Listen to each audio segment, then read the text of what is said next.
সুপ্রিয় দর্শক, সকালবেলা ভোরের বাজার, মাছ বাজার। আসলে এত সকালে, শীতের সকাল তো এত সকালে আসলে আমাদের কখনো বাজারে আসা হয় না।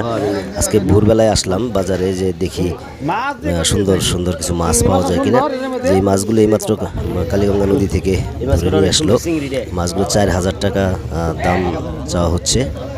দেখি যে আসলে কয় টাকা হলে নেওয়া যায়।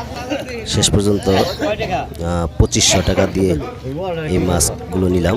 বড় সাইজের চিংড়ি, এবং কালীগঙ্গা নদীতে এগুলো রাত্রের বেলায় আসলে ট্যাটা দিয়ে কিন্তু মারা হয়েছে। যে দেখতে পাচ্ছেন যে ট্যাটার আঘাতের চিহ্ন রয়েছে। তো এই মাছগুলো 2500 টাকা দিয়ে নিলাম। কেমন হলো আপনারা কমেন্ট করে জানাবেন।